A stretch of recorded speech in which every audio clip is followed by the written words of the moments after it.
Hey everyone, welcome to Fighting Over the Card Catalog, a snarky look back on young adult novels of the 80s and 90s. I'm Jess. I'm Steven, and I'm here to make my wife happy. We're taking a journey to find out how many terrible and hopefully some not so terrible books from my youth I can get my husband to read before he reconsiders this whole marriage. Hi. Hey, babe. Hey, babe. How are you doing? I'm here. You're here. Cool. I'm feeling better than a lot of people, I guess. And worse than some. Okay. So relatively, I'm okay. Okay. Great. I think. We had a good weekend, though. Right? It was a good weekend. Yeah. We had a good weekend. Got to see my son very briefly. So briefly. Hung out downtown McKinney for second Saturday. That was the most fun ever. Heard a lot of live bands. So many bands. They just like pop up everywhere and inside all the places. They're in all the corners of the streets. And it was so fun. Yeah. And an impromptu wedding. Yeah. That was the dopest. Like carnival thing. Yeah. It was like a New Orleans second line sort of thing. Yeah. It was dope. Yeah. And then we went grocery shopping yesterday. And then we watched a lot of soccer because watched soccer and the Women's World Cup has started, y'all. I'm super excited. If you want to follow on my personal Twitter, it's pretty much all soccer right now, aside from the Tony Awards last night. But I'm a woman of varied interests. So yeah, good weekend. So see, you're fine. And then you listened to our book this week today at work, yes? I did, yes. When it's a kid book like this, is it still an adult reading it? It is. It was actually Judy Blume reading it. Oh, yeah. Okay. Well, that's cool. But is it ever a kid if it's a kid's narration? Well, I have heard some that it's an adult trying to sound like a kid. That's irritating. I couldn't deal with that. I don't know that I've actually heard one that a kid's read. Yeah. Interesting. Does Judy do it as a kid or? She raises her pitch, I guess, when she's doing Fudge's voice. Ah, that's fair. Yeah. Okay. So anyways, that's our book this week is Tales of a Fourth Grade Nothing by Judy Blume, published in 1972. It's as old as you. Yeah. I was not aware of that. Yeah. So tell us about it. This Fudge isn't so sweet. Two is a crowd when Peter and his little brother Fudge are in the same room. Grown-ups think Fudge is absolutely adorable, but Peter and his pet turtle Dribble know the truth. From throwing temper tantrums to smearing mashed potatoes on the wall, Fudge causes mischief wherever he goes. What will the tiny terror do next? Yeah, so I really cannot believe that I had fond memories of this book. Elaborate. Okay, so I distinctly remember like little cartoons that was in the book that I had. More illustrations. Yes, and I remember the hair on in the turtles tank. Okay. Yeah. Anyway, so that's very vivid memory. It sounds like. Yeah. Anyway, I guess I was around Peter's age probably when I read this initially. And, probably same, yeah. Yeah, 9-10 years old. I mean, it's a very good title. And,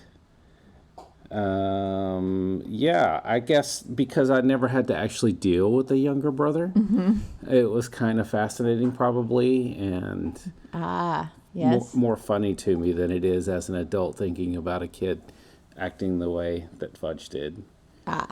But now it's just like running your fingers down the chalkboard and wondering what the hell are you going to do to make this better, parents? Right. You know, like it's kind of like when they tell him be a good kid. he doesn't know what being a good kid means. To him, it means doing what he wants to do, I guess, because that's pretty much what happens. Yeah, and then after the fact, they call him a naughty kid sometimes. Yeah, that doesn't say much. And he got a spanking one time, but he did. Yeah, they don't. Which still doesn't really teach him. Yeah, they don't really anything. Communicate well. No. But do you still like Peter? Yeah. Peter's still good people, I think. Aside about Sheila. But, I mean, he's a 9-year-old boy. It is what it is. What happened with Sheila? Oh, he's just, he and his friend in the building, Jimmy, they don't really like her just because she's a know-it-all girl. Okay, That's just typical. That one that went to the birthday party? No, that's the one they did the project with. Oh, okay, yeah. Yeah, the one that's their age. Gotcha. But, yeah. So I do have a little brother, and he's 6 years younger than me, just like Fudge is. But yeah, no, he was never this bad. But he describes Fudge throwing a tantrum, like, down on the floor, beating his fists on the floor. My brother did do that a lot, and he would bang his head on the floor. And it was like, what the fuck are you doing? I didn't say that when I was like 8, but... Max's little brother used to do that, where he had hurt himself throwing a tantrum. Yeah. Like, what is that? I'm sure there's some fucked up psychological something. But yeah, I was always worried that he's going to be a little not as smart. I don't want to use the word dumb because that's not a good word anymore. But yeah, I was always worried about it. Brain damaged? A little bit brain damaged. But he seems okay. Just kidding. Just kidding, he's not okay? Just kidding, he's not okay at all. But yeah, Fudge is a straight up annoying ass little brat. Yeah, like, I mean, most of the adults in the story just find him adorable, at least at first, and I don't have the patience for this shit. Yeah. I mean, it's, child free by choice. Children like this are a good reason. I'm not a big fan of small children, really. Yeah, when my kids were this age, the only kids I liked were my kids. Yeah. I did not like anybody else's kids. It's just, just the way it was. I don't really like working with kids up until they're like 7 or so. Then they're great, usually. Yeah. Yeah, I'm glad there were books to help not only me with child development, but me knowing what was coming and being at least somewhat mentally prepared for it. So, do you remember what those books were? There were What to Expect When Expecting, and then they've got like a whole series that goes through toddlers and adolescents, and Are you going to get all of those things for Aaron and Megan right now? Because I hope we do not have bratty little grandchildren. Yeah. I mean, I did buy them one initially for Lincoln. Yeah. That was probably passed to somebody else, but probably. Yeah, that'd be a good but yeah, the whole series. Get those. Yeah. If it was very good. Okay. Anyways. And then, of course, my ex went into child development, so she had to do a lot of hours every year for to keep her certification going. So, she got to pass on stuff. Yeah. That way as well. Yeah, my mom also, she has a master's in early childhood.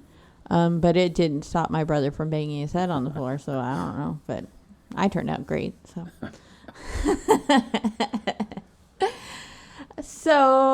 So okay. There are very, I think we both have varying opinions of this one book. So what's on your scale of best book ever to Dementor's Kiss of 10? Honestly, when I was a kid, it was probably around a 2. Like, I really enjoyed it and wanted to read the other Fudge books that came out. Which we will get to. This one, probably a 7. Yeah? Is it mainly just because of Fudge? Yeah, it was because of Fudge. And the parents some.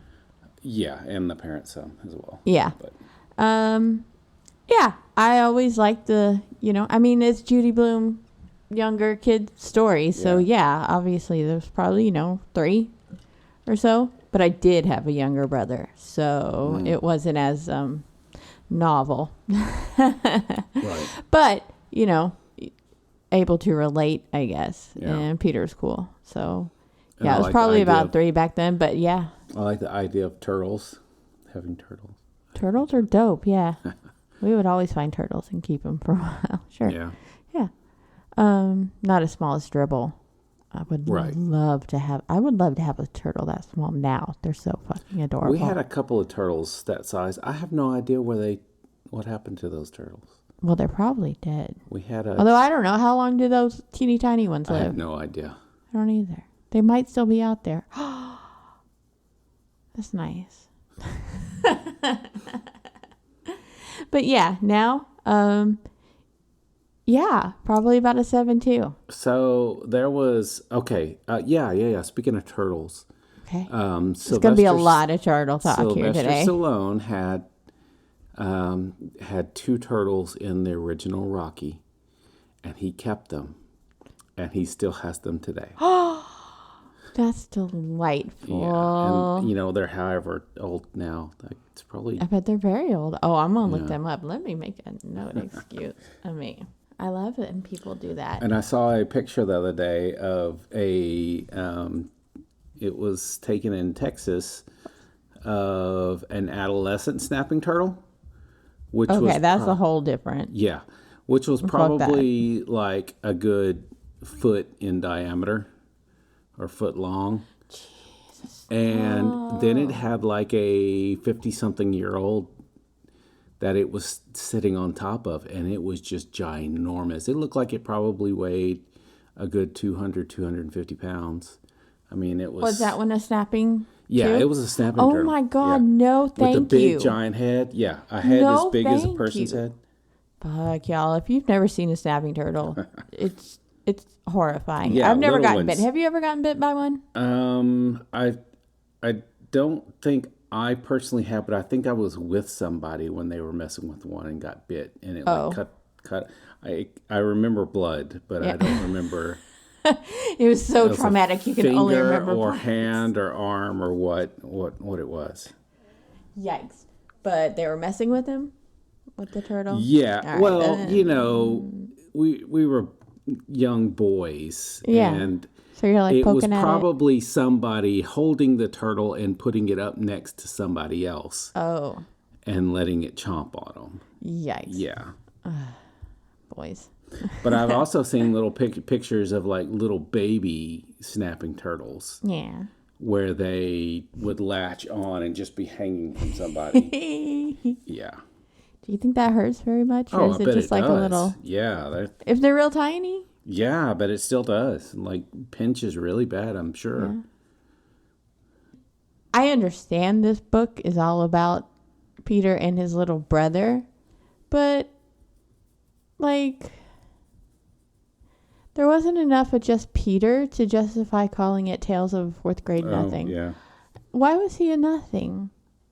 I think because he was an annoying little shit? Well, I think it was probably because toward the end of the book, with the thing that happened with Dribble, like his parents were all about what's going on with Fudge and didn't really care what was happening to him. Okay, maybe so, even though it was like way more traumatic for him. Yeah. So anyways, let's get into it. So to start off with, Peter wins himself a very teeny tiny turtle that he names Dribble at a birthday party of a friend. The other kids get goldfishes. What? Is that a proper party favor to give living things? No. I would say especially not now, but... Yeah. Yeah, there's probably a lot of people who just did not have any concept of animals having feelings. I mean... Oh, yeah. I guess, I don't know. Yeah. I mean, I remember going to the fair and you could win fish. Yeah. Yeah. I was like, that's... I mean, I wouldn't have minded it as a kid. Well, no, I would have I'm loved sure it the as a parents kid. would have. Exactly. That's what I'm thinking. It's like, that's putting a lot of responsibility on the kids and or parents that I'm sure they didn't ask for. But I'm excited for Peter, sure. And the mother's like, oh my goodness, he smells. You better take care of him all yourself. I love Peter here. He's just like so nonchalant. He's like, yeah, of course I will. No shit, he's mine.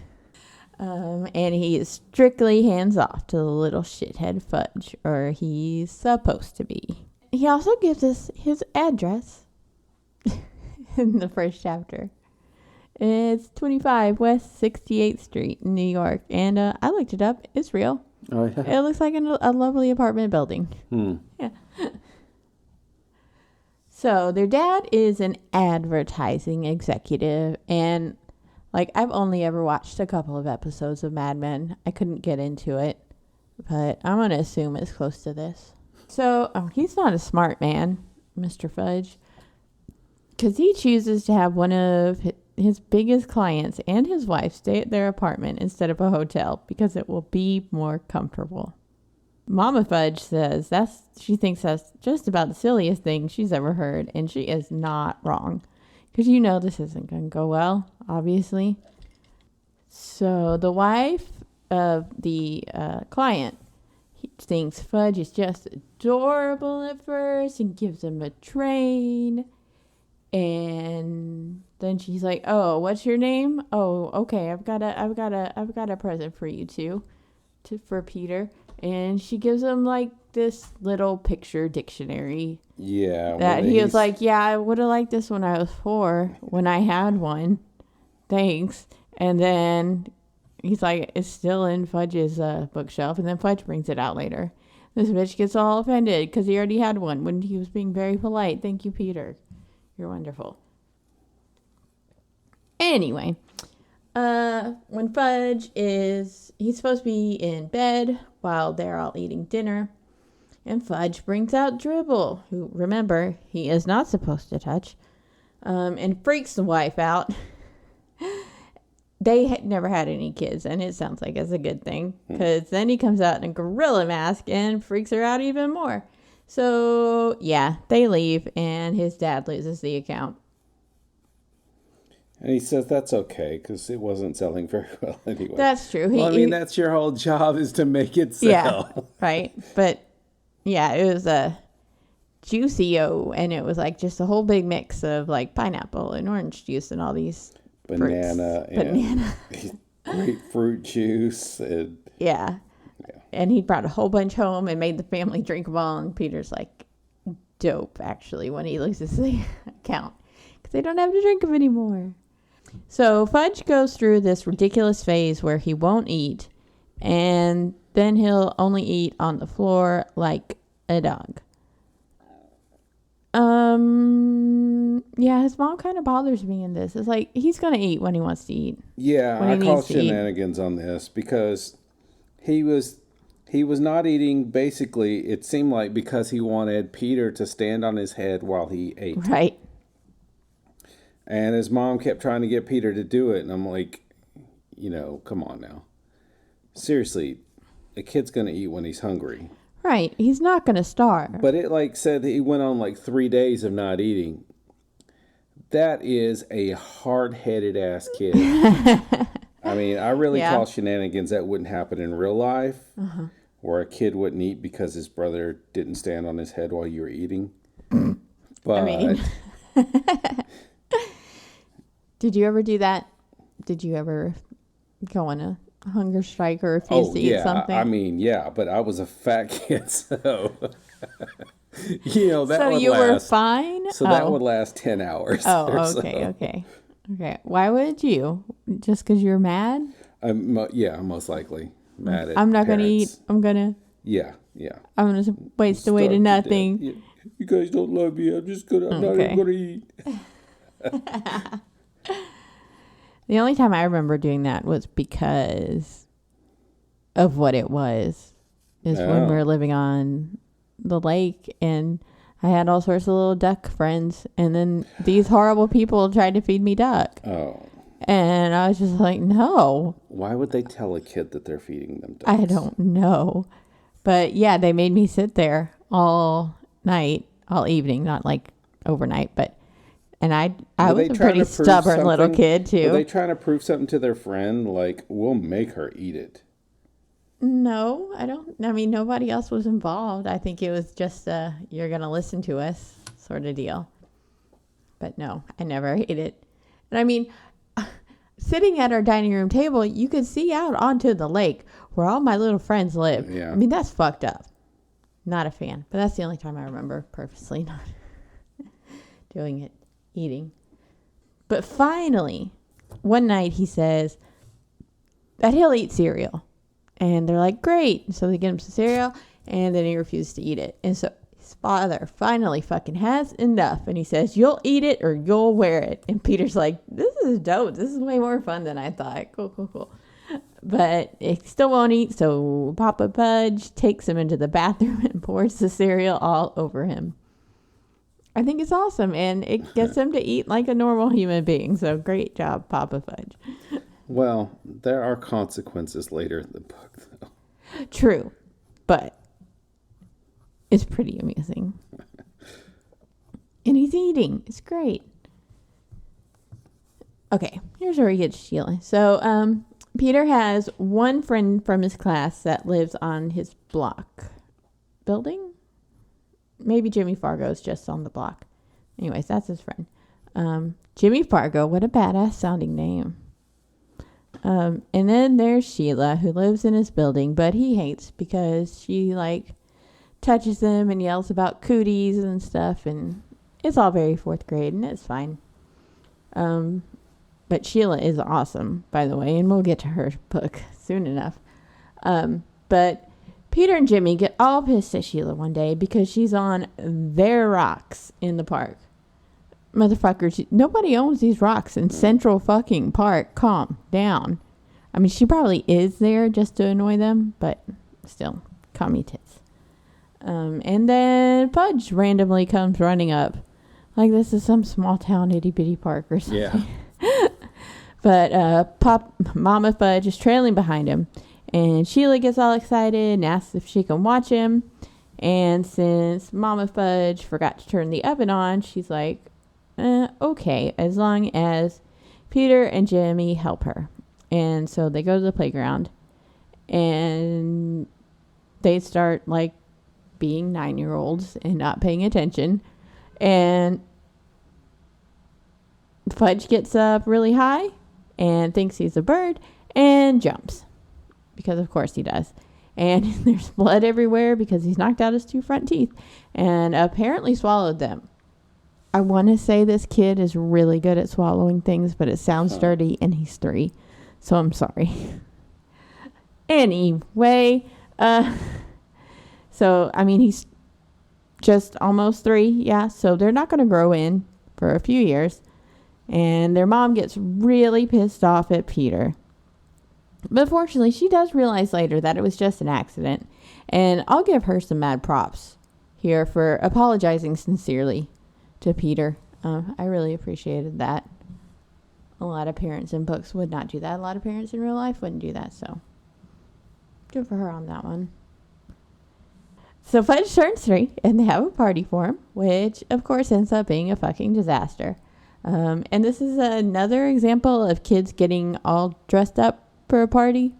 It doesn't go all that successfully. Fudge gets in a suit and tie, but he wears his bedroom slippers. And now, the girl that's invited, here's our fashion alert. She is wearing little white gloves and party shoes. She even carried a pocketbook. Besides that, she had on dirty jeans and an old sweater. I love her. So they invite 3 kids. One basically sounds like a morbidly obese 3-year-old, which is sad. And then the girl's a biter, and another little boy is a crier that's afraid of anything. But I appreciate that it's only 3 kids, unlike Mrs. Newton with her, however many they had. And it only lasts for an hour and a half. Mama Fudge goes, that seems like a good amount of time, right, Peter? And he goes, I don't know. Ask me when it's over. But it feels like forever. And Peter has to help. So, yeah, the one kid just cries and one falls asleep. The other one bites and pees on the floor, and they all bounce on the furniture. It sounds super great. And at the end of it, Peter's mom agrees that maybe they're a little too young for a party, which, You cannot have can't have 2-year-olds at your house and leave them unsupervised at any single moment. And she apparently left them unsupervised a lot. She did. I think half the time Peter was supposed to be watching them. Or should have been. I mean, but even yeah. your own kid, it's like if you hear silence off in the right. you know, it's like you need to be worried. Yeah. You need to have to know where your 2-year-old is at all times. I mean, that's the big overall thing in this entire book. Yeah. Not just, I mean, you know, having other children there unsupervised is horrible, but she knows what sort of kid Fudge is. And he's out of her sight a lot, apparently. Yeah. It's like, what are you doing? Yeah, you need to have child gates. You need to have doors with locks. Yeah. You need to do something to keep this child contained to where you can see him. Right. And be able to correct him as he starts to do things. Exactly, just like a dog. And not tell him he's bad afterwards. Right. And I would say in that respect, dogs are a lot smarter than humans because at 2-year-olds, they can be left alone and will not kill you or themselves. Right. They'll just cry unbelievably loud at the door when you leave. So Peter has a whole Saturday that's ruined by having to go out with his mother and Fudge. They first go to the dentist to check on Fudge's non-existent teeth, make sure it's healing up okay. I kind of like the dentist. He doesn't allow mothers back in the examining room. That's because scary. Well, I'm sure there's a nurse. But he says, mothers are a big problem, Dr. Brown told me once. I agreed. So Peter has to go back, though, and they use reverse psychology to get Fudge to open his freaking mouth because he wouldn't do it. But they trick him pretty nicely. And then they went to buy new shoes and had to do the exact same thing, basically. Right. I think I got an idea of what reverse psychology was from this book. Yeah, probably so. Yeah, because Fudge is there to get brown and white saddle shoes, which sound adorable, by the way. But Peter's a big guy, so he gets loafers. And so he gets his first, and then this very nice man, the salesman, he brings out the saddle shoes, and Fudge starts throwing a fit and kicking the man. And he's like, no, I want shoes like Peter's. Is this the time where he kicks somebody in the face? Yeah, he kicked the salesman in the face. Yeah, that's a spanking offense in my book. For sure. Because that is a danger to someone else. Yeah. And it's something that you need to reinforce. But they're just like, well, mind. It's a good thing he's only wearing his socks. Womp womp. But yeah, he doesn't want the saddle shoes because he wants loafers like Peter. So his mom comes up with the idea that Peter's going to try on saddle shoes. And that works to get Fudge to say, okay. Do they still have those foot measuring things? I have not seen one of those in forever. I have mixed feelings on them. They're very satisfying. Yeah. In that they're, so precise. And I appreciate that. But I don't think they clean them. And that irks me out. Oh, yeah. I mean, between people. Right. Hopefully they do at the end of the day or something. Probably not. Probably not. You probably just expect people to have clean socks on. But no, everybody doesn't have clean socks. No, they don't. And so I hate it. So I'm not. I mean, I don't remember the last time I went somewhere and had a salesperson help me find the right shoes. I couldn't tell you the last time that happened. I know it was when I was a kid. They still did that, but can you remember? I remember JCPenney's always had like one pair of shoes out, and you had to get somebody to get the different sizes. Oh, yeah. If there was something you were looking at. I recall that, but they don't do that now. They just have all the boxes underneath. Yeah. I mean, that's fine because we're socially anxious people and we don't want to talk to them. Yeah. But so Peter is... Oh, no.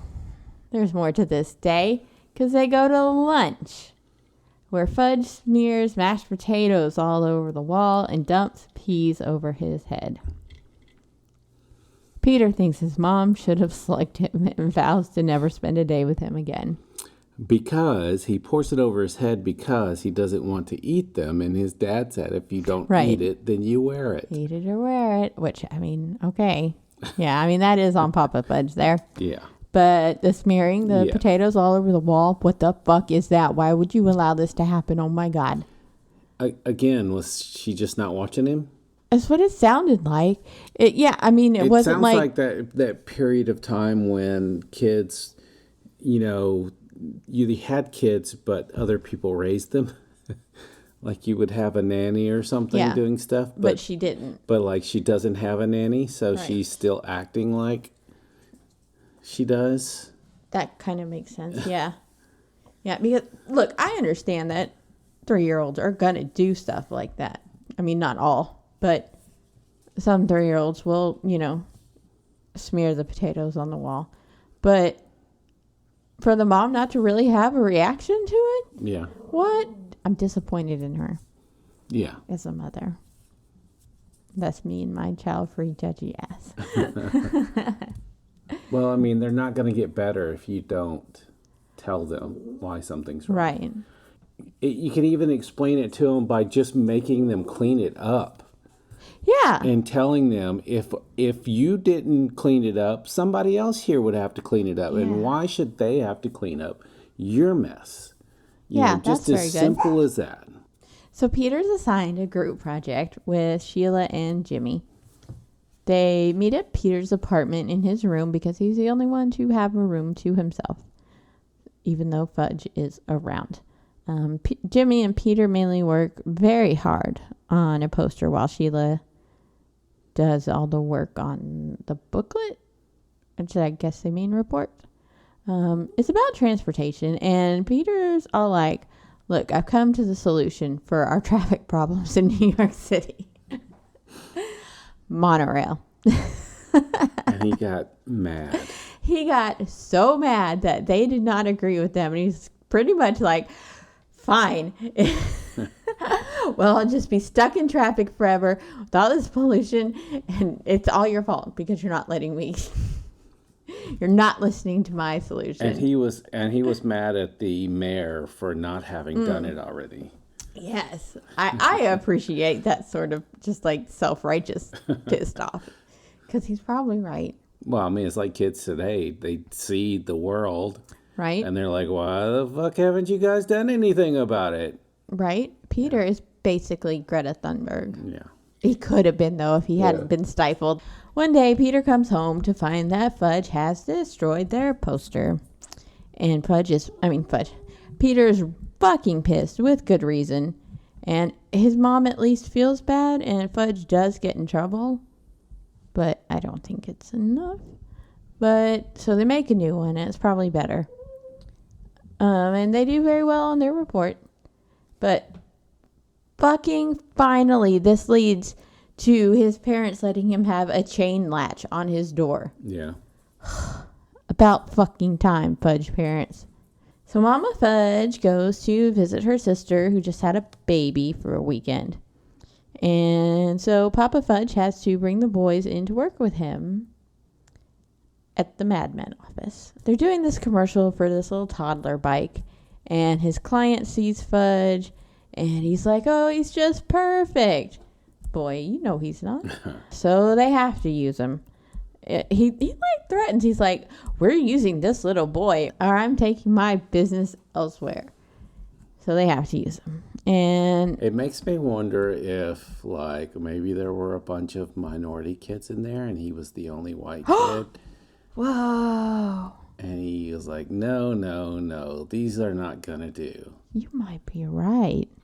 There was one redheaded kid, but he could not like gingers as well. Right. So Ooh, I think you might be onto something. Judy was trying to tell us that, and not without being blatantly racist in a little kid's book. Interesting. I like your theory. Okay, so fuck this guy. So I'm kind of glad then, I guess, if we're going with this, that Fudge was anything but cooperative, of course. They really, he was toddling, he was like biking around on it before, cameras were rolling and stuff. And they should have just gotten that footage. Dumbasses.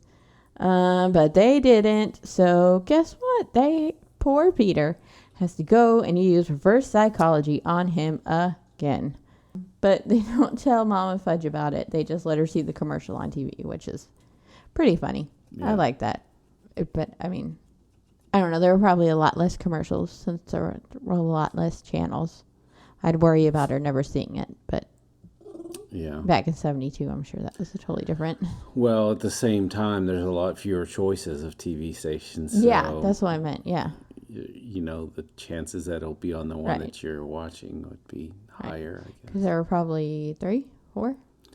In 72, I don't know. When I was watching, there were 12. Oh. 11 or 12. There were 13 channels. It started with 2. Right. 13 usually didn't have anything on it. So 10 or 11. Well, it's unlucky. Yeah. So. It might have been different in New York, though. But there were 3 main. Right. ABC, NBC, CBS. Oh, hey. Thank you for never leaving the dishes for me when I go out of town. I really appreciate that. You're welcome. Because, Papa Fudge, he tries to cook, and it's horrible. Maybe the eggs are bad or something, because I was like, mushroom omelets sound great. Yeah. But, yeah, apparently they were terrible. And he just leaves the dishes for Mama Fudge to do when she gets back. Yeah, I shook my head when that part and knew you would bring it. I appreciate you never doing that. And you always do some fun project. That's a surprise when I get home. It keeps me busy. Yeah.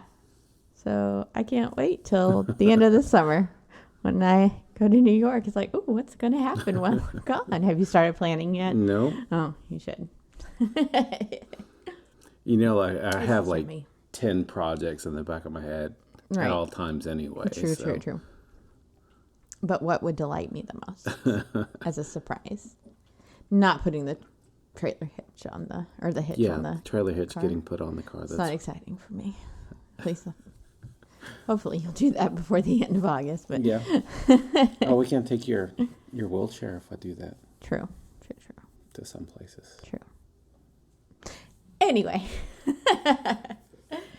Let's just now get down to the worst fucking part of the book.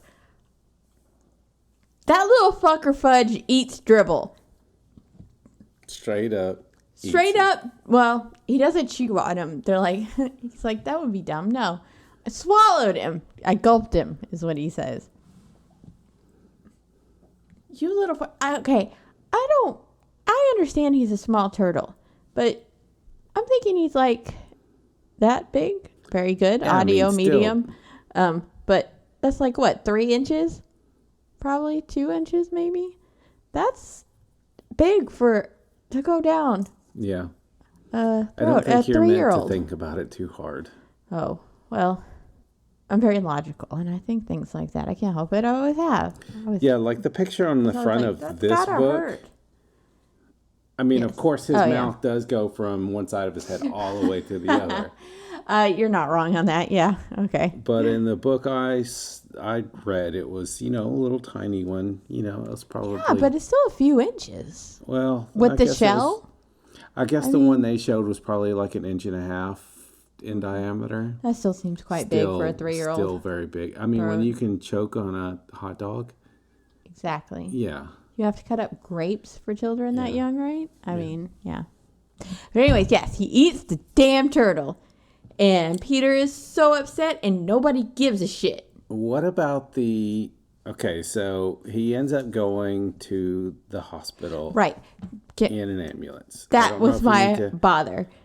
An ambulance for this? Really? Yeah, okay. So here's the thing. Why didn't they give him syrup of Ipecac instead of the oil? Yeah, they use castor oil, milk of magnesia. I feel like there was something else. Did they not And have something Epicat else. then? Oh, It seems like it would be an older surely. thing. Let us research. Like you're in New York, you could get a taxi and get to a hospital pretty quick, I'm sure. And he's not dying. Now, this was before it was like $15,000 to ride in an Right, ambulance I know. for a couple of blocks. Right. I could not imagine calling an ambulance for that now. Oh my God, no. And people like break arms and almost die and still don't call. They stopped production in 2010. I did not. Was it dangerous? In experimental studies, the amount of marker removed by Abacac was highly variable and diminished with time. There is no evidence from clinical studies that Abacac improves the outcome of poison to patients, and its routine administration in the emergency department should be abandoned. Was it to get you to throw up only? Well, then I guess that makes sense because I think a turtle coming back up would be a lot rougher and dangerous than going down.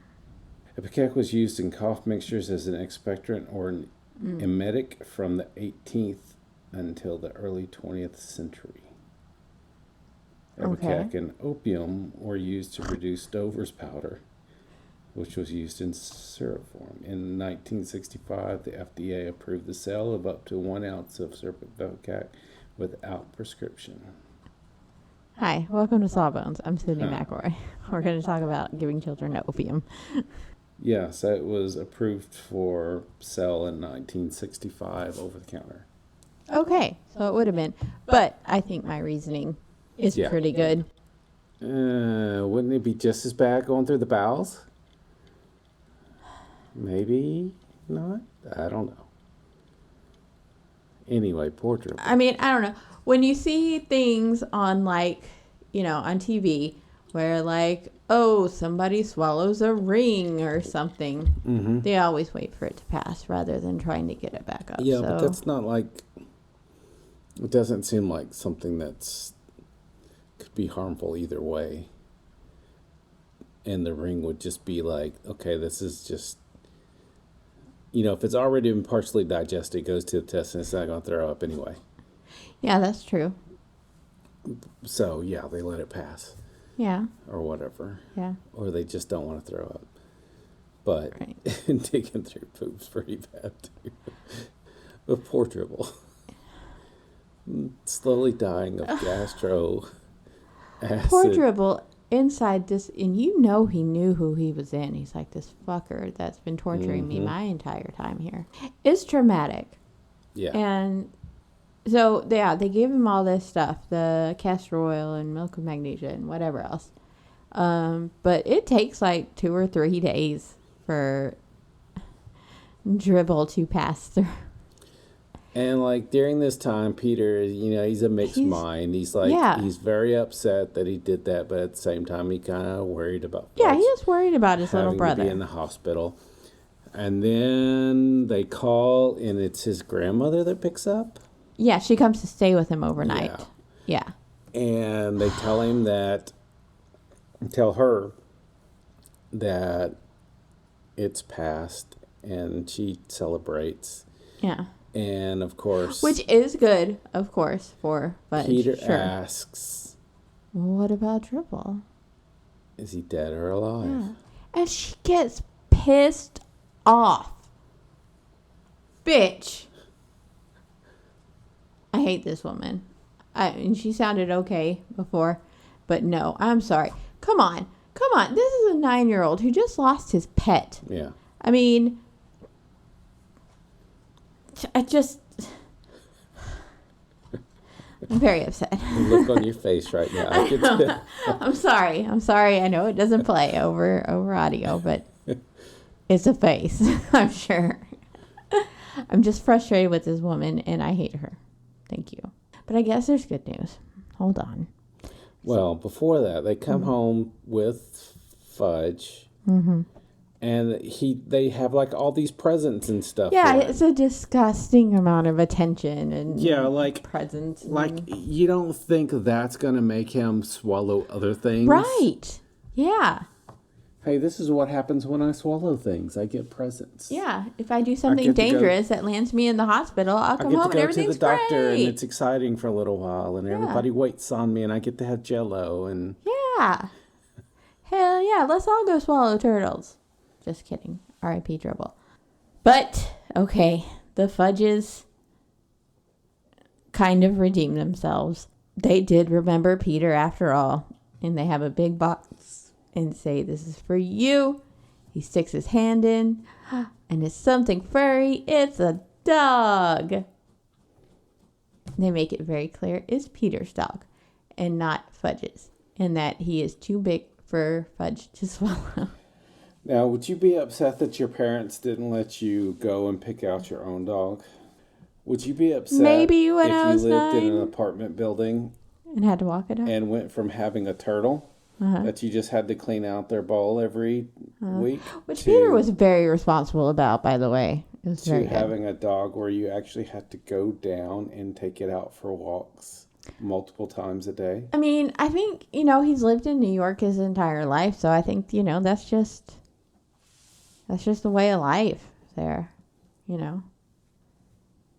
And I have lived in an apartment with a dog and had to do that. But I was an adult. Now, when you looked up that apartment building, how many stories was it? Oh, a lot. Yeah. But they've got an elevator with mirrors and a elevator attendant named Henry, who is hella cool. So, yeah. So, yeah, I see your point. But, I mean, come on. He had never had a pet before Dribble, and now he gets a dog. It's wonderful. Yay. I hope they got it from a shelter. Yeah. Or stole it out of a neighbor's backyard when they knew it was going to be neglected. Yes. Shout out, little man. So, but Peter names the dog Turtle in remembrance of Dribble, and it's very good. I think it's a fun story overall. It's entertaining. I did when I was a kid. Yeah. I mean, it's still classic younger Judy Blume. Yeah. And it's not the writing I'm mad at. It's just that she makes these characters so good. I mean, we're obviously not supposed to like Fudge too much. It's not like she's trying to get us swayed to his side or anything. Right. We're always firmly on Peter's side and seeing how annoying he is. One of the blurbs says, "Will bring a chorus of laughter from sympathetic readers." Sympathetic to whom, blurb people? Yeah. I think a lot of our problems with a lot of these books are with the blurb writers. Because it's not the authors themselves, It's like in journalism, the reporters themselves usually don't come up with the headline. So that's why it can be misleading. So I think that's what blurbs are too. And yeah, sometimes it's like, have you even read this book? Blurb person. Yeah, it was like I was reading, going through the news the other day, and there was something that says MMA fighter knocks out I. Oh, yeah. And of course, I want to see what happened. Hell yeah. So I click on it, and the fighter's last name was I. Yeah, it was E-Y-E. So, yeah. It got me to click on it, good job. That person is good at the clickbait title. Yeah. I will give it to them. But, yeah. But these clickbaity back of book blurbs, not here for it. Not here for it. So that's all I got for this one. How about you? There was one instance of fat shaming in this book. Oh, for sure. With the little kid? Yeah, at the birthday party, it was fat shaming. And talking about he's so fat. He's so fat. He's going to eat everything. And yeah, it wasn't good. I was worried about this child who sounded so, horribly obese. But yeah, Peter and his mother were not very sympathetic. Yeah, that was a problem. Yeah. You're right. Boo. And he's 3. It's not his fault. No. Really, like any adolescent kid is going to be not their fault. It's the fault of, I'd say, mainly the parents. But sometimes it's just because the only accessible food is, right, for poor people is not healthy. And a lot of it is self-esteem, issues where you get a dopamine hit from eating food and so you keep going back to it. So that's a pretty sad way to end this. What's a better way? I don't know. Ironic that this is, he's called Fudge then, because Fudge is super yummy and great. So I picked this one for this week because it's #National Fudge Day. I forget which day exactly, but this upcoming week. So that's capitalizing on the use of that hashtag. So thank you. And you can use hashtags on Twitter and Instagram. And so you can find us on Instagram and Facebook at Fighting Over the Card Catalog, and at Twitter at Card Catalog Pod, or check me out at my personal Twitter at Just Digress, where you can hear all about the Women's World Cup and the Tony Awards and horrible accessibility and all sorts of things. Or you can email us at fightingoverthecardcatalog@gmail.com or visit our website at fightingoverthecardcatalog.com. And if you could take just a minute of your sweet, sweet time, please rate us on iTunes. It's the best way to help a podcast out, and we would really appreciate it. And share with your friends on all the, Facebooks and Twitters and such. And subscribe to us on Apple Podcasts, Spotify, Stitcher, Google Play, iHeartRadio, all those good places. So our next book, I'm sorry to say it's not on audiobook, and it's a little bit longer. So you might want to start reading tonight. It's not super long, but it's a Fear Street book by R.L. Stine. We're going to be reading Sunburn because it's almost officially summer. Spooky summer. With our spooky dog giving the With our spooky noise. Luna being so loud. She's a gremlin. She's not a dog. We're rereading the books of your childhood. So you don't have to. Bye, everybody. Bye-bye.